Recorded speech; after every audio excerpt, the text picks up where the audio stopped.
when we're really getting to the core of this, a very simple question that people would want to, maybe ask a government legal department, especially the Registrar General's office, wherever the birth registration is done, doesn't matter, what state or province or wherever the recording began when the parents filled in the registration.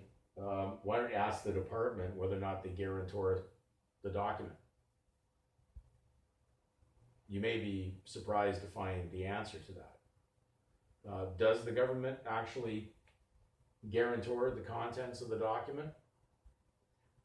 No, they don't, because actually when you go to get that statement of birth record, and I don't have it in front of me right now, we've used it so many times for illustrations, but the statement of birth record, the seal of that record is on the outside of the frame. So go back to the previous videos, you've seen plenty of times I've held the statement of birth record up. Why is the seal outside the frame? Why are they sealing the inside? Well, it would indicate that they're not guarantoring it with their seal.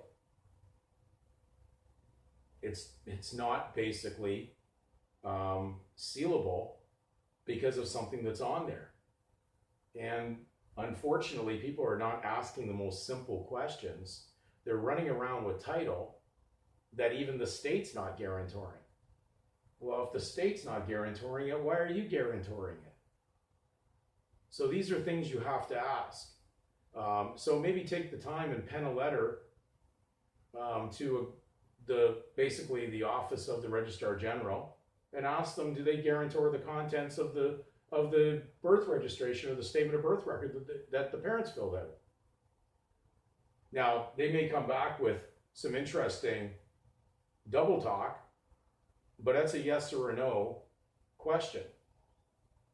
So basically take the time, go right to the beginning of these things, because these are extremely important questions to be asking. You're walking around with a title. Wouldn't you want to know that the government's guarantoring that title? Giving you authority to use it? Or are you just assuming you have authority over that title? So take the time, do the research, because you'll only find the answers to these questions by doing something about it. You can't just sit there in theory.